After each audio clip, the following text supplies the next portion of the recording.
ನಮಸ್ಕಾರ ನನ್ನ YouTube family. ನೀವೆಲ್ಲರೂ ಆರೋಗ್ಯವಾಗಿದ್ದೀರ ಅಂದ್ಕೊಂಡು ಇವತ್ತಿನ ವೀಡಿಯೋನ ಶುರು ಮಾಡೋಣ. ಈಗ ನೋಡಿರಿ, ಏನಾದರೂ ಕರೆದಿದ್ದ ಐಟಮ್ ಇದ್ದರೆ ಮಕ್ಕಳಿಗೆ ತುಂಬ ಇಷ್ಟ. ಅವರು ಟೇಸ್ಟ್ ನೋಡೋಕ್ಕಿಂತ ಮುಂಚೆ ಇದನ್ನು ಯಾವ ರೀತಿ ಮಾಡಿದ್ವಿ, ಎದರಿಂದ ಮಾಡಿದ್ವಿ, ಆಮೇಲೆ ಹೆಂಗಾಗಿತ್ತು ಅನ್ನೋದನ್ನು ಈ ವಿಡಿಯೋ ಒಳಗೆ ನಾನು ನಿಮಗೆ ತೋರಿಸ್ತೀನಂತ.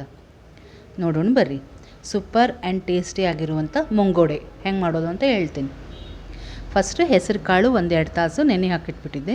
ಚೆನ್ನಾಗಿ ತೊಳಿಬೇಕು ಹೆಸರು ಕಾಳು. ಆಮೇಲೆ ಅದನ್ನು 2-3 ತಾಸು ನೆನೆ ಹಾಕಿಡೋದು ಅದನ್ನು. ಈಗ ಇದನ್ನು ಮಿಕ್ಸಿಗೆ ಹಾಕೊಂಡ್ಬಿಡೋಣ ಅಂತ. ಫಸ್ಟ್ ಅರ್ಧದಷ್ಟು ನಾನು ಮಿಕ್ಸಿಗೆ ಹಾಕೋತೀನಿ.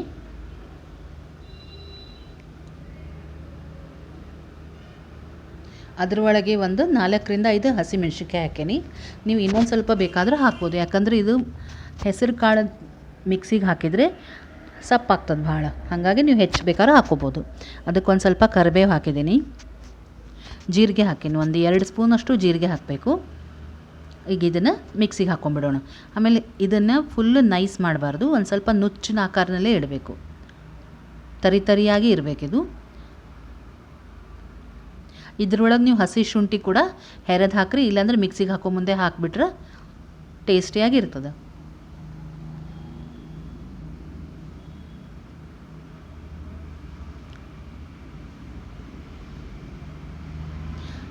ಈಗ ಇದ್ರ ಜೊತೆ ಉಳಿದಿದ್ದೇನು ಇತ್ತಲ್ಲ ಹೆಸರು ಕಾಳು, ಅದನ್ನು ಕೂಡ ಹಾಕಿದ್ದೀನಿ. ಒಂದು ಸ್ವಲ್ಪ ನೀರು ಹಾಕಿದ್ದೀನಿ. ಹೆಸರು ಕಾಳು ನೆನೆ ಹಾಕಿದ ನೀರೇನಿತ್ತಲ್ಲ ಅದನ್ನೇ ಹಾಕೀನಿ. ಆ ನೆನೆ ಹಾಕಿದ ನೀರನ್ನು ವೇಸ್ಟ್ ಮಾಡೋ ಹಂಗಿಲ್ಲ, ಅದನ್ನು ನಾವು ಮತ್ತು ಅಡುಗೆಗೆ ಯೂಸ್ ಮಾಡ್ಕೊಂಬಿಡೋಣ ಅಂತ. ಈಗ ನೋಡಿರಿ, ಸೆಕೆಂಡ್ ಟೈಮ್ ಏನು ಹಾಕಿದ್ನಲ್ಲ ಅದನ್ನು ಪೂರ ನೈಸ್ ಮಾಡ್ಕೊಂಬಿಟ್ಟೇನಿ. ಫಸ್ಟ್ ಟೈಮಿಂದು ನುಚ್ಚಾಗಿ ಇಟ್ಕೊಂಡೀನಿ, ಸೆಕೆಂಡ್ ಟೈಮಿಂದು ಫುಲ್ಲು ನೈಸ್ ಮಾಡ್ಕೊಂಡೀನಿ. ಫಸ್ಟ್ ಟೈಮ್ ಒಳಗೆ ಎಲ್ಲ ಮಸಾಲೆ ಹಾಕ್ಬಿಟ್ಟೇನೆ. ಸೊ ಹಾಗಾಗಿ ಚೆನ್ನಾಗಿ ಕೈ ಆಡಿಸ್ಬೇಕು. ಕೈ ಆಡಿಸಿದ್ಮೇಲೆ ಅದಕ್ಕೆ ಉಳ್ಳಾಗಡ್ಡಿ ಹಾಕ್ಲಿಕತ್ತೀನಿ, ಹಿಂಗೆ ಹಾಕ್ಲಿಕತ್ತೀನಿ.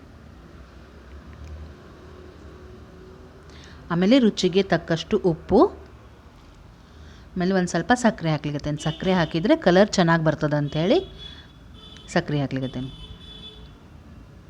ಈಗ ಇದನ್ನು ಚೆನ್ನಾಗಿ ಕೈ ಆಡಿಸ್ಬಿಡೋಣ ಅಂತ. ಆಮೇಲೆ ಒಂದು ಅರ್ಧ ಚಮಚದವ್ರು ಅರಿಶಿನ ಪುಡಿ ಹಾಕ್ಲಿಕತ್ತೇನೆ.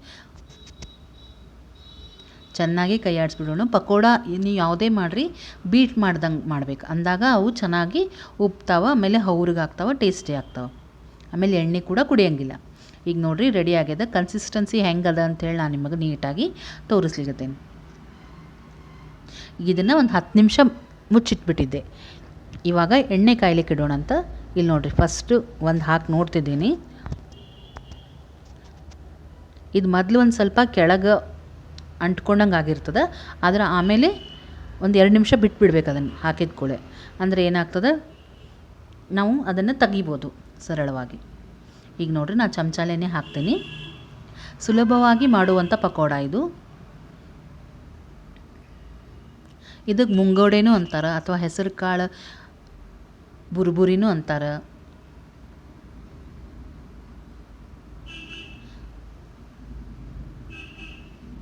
ಸಣ್ಣ ಉರಿ ಒಳಗಿಟ್ಟು ಕರಿಬೇಕು, ಅಂದರೆ ಒಳಗಿನ ತನಕ ಬೇಯ್ತದೆ.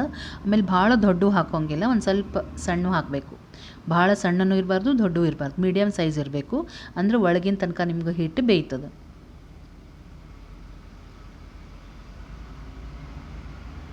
ಹಾಕಿದ ಮೇಲೆ 1-2 ನಿಮಿಷ ಮುಟ್ಲಿಕ್ಕೆ ಹೋಗಬೇಡ್ರಿ. ಆಮೇಲೆ ಒಂದು ಚಮಚ ಅಥವಾ ಫೋಕ್ ತೊಗೊಂಡು ಈ ರೀತಿ ನೋಡಿರಿ, ಒಂದು ಸ್ವಲ್ಪ ಪ್ರೆಸ್ ಮಾಡಿದರೆ ಅದು ತಾನಾಗೆ ಮೇಲೆ ಬಂದುಬಿಡ್ತದೆ, ತೇಲ್ತದೆ. ಆವಾಗ ಇನ್ನೊಂದು ಸೈಡ್ ಅದನ್ನು ಬೇಯಿಸ್ಕೊಂಬಿಡೋಣಂತ. ಆಮೇಲೆ ಎಣ್ಣೆ ಒಂದು ಸ್ವಲ್ಪ ಕೂಡ ಕುಡಿಯೋಂಗಿಲ್ಲ. ಆಮೇಲೆ ನಾವು ಹಿಟ್ಟು ಕಲಸೋ ಮುಂದೂ ಕೂಡ ಕಾದ ಎಣ್ಣೆ ಅಥವಾ ಸೋಡಾ ಏನೂ ಹಾಕಿಲ್ಲ. ಹೆಲ್ದಿಯಾದ ಪಕೋಡ ಇದು. ಆಮೇಲೆ ಇದನ್ನು ಒಡೆದು ತೆಗೆದ್ಮೇಲೆ ಕಲರ್ ಚೆಂದ ಬರಲಿ ಅಂಥೇಳಿ ನಾವು ಅರಿಶಿನ ಕೂಡ ಹಾಕಿದ್ದೀವಿ ಇದಕ್ಕೆ. ಆಮೇಲೆ ಸಕ್ಕರೆ ಹಾಕಿವಿ ಮೇಲೆ ಕಲರ್ ಚೆಂದ ಕಾಣ್ಲಿಕ್ಕೆ ಕರೆದಿದ್ದಂತ. ಈಗ ನೋಡಿರಿ, ಎಷ್ಟು ಚೆನ್ನಾಗಿ ಆಗ್ಯದದು. ಸಣ್ಣ ಉರಿ ಒಳಗಿಟ್ಟೆ ಕರಿಬೇಕು ಇದನ್ನು.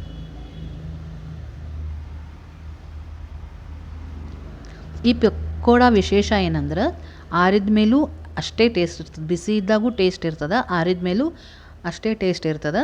ಆಮೇಲೆ ನೀರು ಕುಡ್ಸಂಗಿಲ್ಲ. ನೀವು ಬೇರೆ ಬಜ್ಜಿ, ಬುರ್ಬುರಿ, ಪಕೋಡ ಏನೇ ತಿನ್ನಿರಿ ನೀರಡಿಕೆ ಆಗ್ತದೆ, ಯಾಕಂದರೆ ಎಣ್ಣೆದು ತಿಂದಿರ್ತೀವಂತ. ಆದರೆ ಇದು ಹಂಗೆ ಅನ್ಸಂಗಿಲ್ಲ.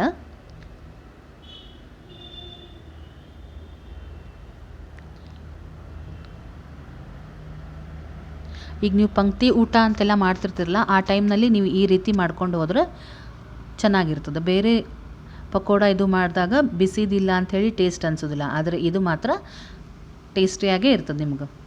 ನೀವು ಬೇಕಾದರೆ ಇದು ಮಿಕ್ಸಿಗೆ ಹಾಕೋ ಮುಂದೆ ಉಳ್ಳಾಗಡ್ಡಿ ಹಾಕ್ತಿರಲ್ಲ, ಮಿಕ್ಸಿಗೆ ಹಾಕೋ ಮುಂದೆ ಬೆಳ್ಳುಳ್ಳಿನೂ ಹಾಕ್ಬಿಡ್ರಿ, ಅಂದ್ರೆ ಅದು ಟೇಸ್ಟ್ ಆಗ್ತದೆ. ಆಮೇಲೆ ಕಲಸೋ ಮುಂದೆ ಕೊತ್ತಂಬರಿ ಕೂಡ ಸಣ್ಣಗೆ ಹೆಚ್ಚಿ ಹಾಕ್ಬೋದು. ನಾನು ಕೊತ್ತಂಬರಿ ಚಟ್ನಿ ಇಟ್ಟಿದ್ದೀನಿ ಇದ್ರ ಜೊತೆ, ಹಾಗಾಗಿ ನಾನು ಇದ್ರೊಳಗೆ ಹಾಕಿಲ್ಲ. ಎರಡನೇ ಒಬ್ಬಿ ಕೂಡ ಮಾಡ್ಲಿಕ್ಕತ್ತೇನಿ. ಎಣ್ಣೆ ಒಂದು ಸ್ವಲ್ಪ ಕುಡಿಲಿಲ್ಲ ಇದು. ಆಮೇಲೆ ಥ್ಯಾಂಕ್ ಯು ಸೋ ಮಚ್, ನೀವು ನನಗೆ ರೆಸ್ಪಾನ್ಸ್ ಕೊಡ್ಲಿಕ್ಕತ್ತೀರಿ ನೋಡಿರಿ. ಅದೇ ಖುಷಿ ಒಳಗೆ ನಾನು ವೀಡಿಯೋಸ್ ಮಾಡ್ತಾಯಿದ್ದೀನಿ. ನನಗೇನು ಬರ್ತದೋ ನಾನು ಹೊಸ ಹೊಸ ವೀಡಿಯೋಗಳನ್ನು ಮಾಡಿ ನಿಮಗೆ ತೋರಿಸ್ತೀನಿ.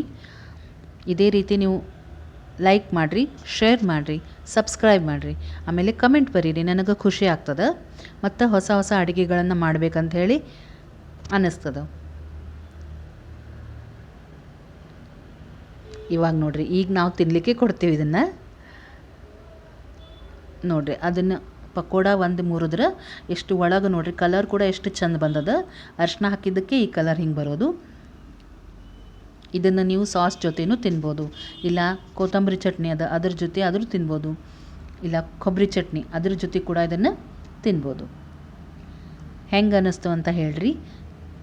ಮತ್ತೊಮ್ಮೆ ಮಗದೊಮ್ಮೆ thank you so much. Comment ಬರೀರಿ, ನನಗೆ ಲೈಕ್ ಮಾಡಿರಿ, ಶೇರ್ ಮಾಡಿರಿ, ಸಬ್ಸ್ಕ್ರೈಬ್ ಮಾಡಿರಿ. ಇದೇ ರೀತಿ ಮತ್ತೆ ನಾನು ನಿಮ್ಗೆ ಹೊಸ ವೀಡಿಯೋ ಒಂದಿಗೆ ಸಿಗ್ತೇನಂತೆ. ನಮಸ್ಕಾರ.